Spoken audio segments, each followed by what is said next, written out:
after the Sandy Hook incident and certainly the other incidents that have occurred around the nation. There's been a cadre of people that have been involved in providing for the safety of our school children and doing everything they can to harden the target, if you will, to make our schools less vulnerable to a kind of an incident that we witnessed. We know, of course, that you can't plan or stop every possible incident, but you certainly can do everything possible to minimize and mitigate the chances of something happening. We want to ensure everybody, the staff at the Norwalk Public Schools, and more importantly, the parents and the students, that school security has been, and will always be a priority in Norwalk. We want people to feel secure that when they send their children to our schools, that they're in safe surroundings, and we're doing everything we can to protect them and to return them home to their parents at the end of the day. Both the police department, fire department, emergency management met with the superintendent to discuss the status of the school readiness for all types of emergencies. And it was clear that everybody at the table felt that we needed to put a very strong emphasis and attention to school safety, and from that discussion we developed a school safety and security planning team.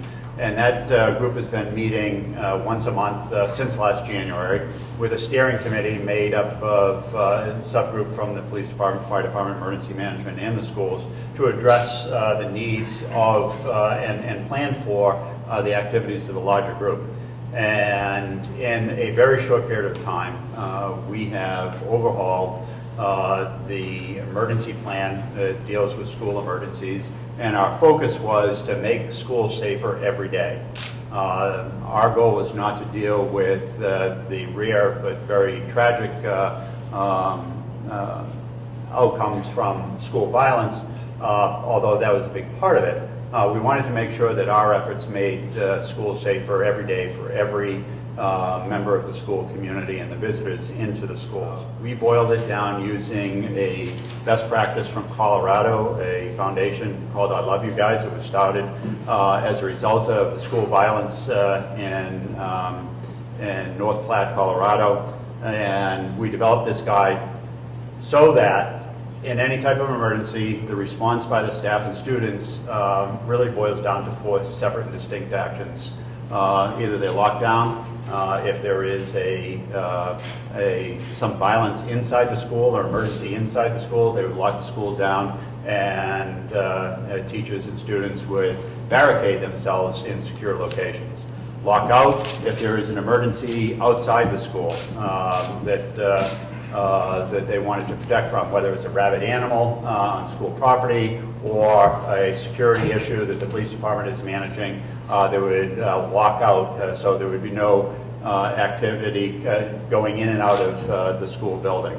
An evacuation, if the school is unoccupiable for any reason, we would evacuate, and that plan also includes relocation to an alternate facility or shelter in place. We are working currently on developing a reunification piece, understanding from other events around the country, and obviously very close to home in Newtown, that reunification with families that occurs after emergency is an important part of the process.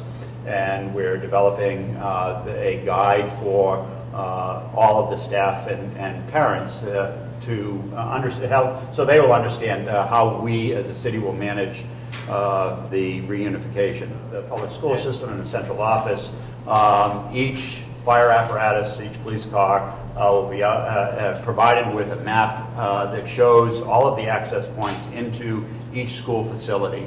As I said, we want to make schools safer every day for everyone, and being able to respond to a medical emergency and knowing exactly where the quickest point of entry is important for those, but it's also important for the more tragic school security events that do occur, making sure that we all have quick access into a building. I can't talk specifically about some recommendations they've made for obvious reasons, but just in general terms, they came up with some ideas on the school numbering, the doors of the buildings, so we have a common approach throughout the city.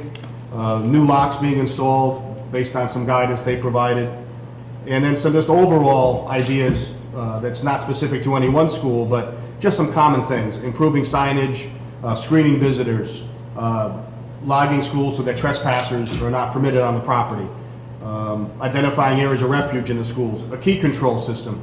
Some common things that, sometimes are overlooked, but through their efforts, and they've had extensive training in it, and they continue to go through extensive training, they've been able to identify those things. So I need to remind families that they too have certain responsibilities in the event of an emergency.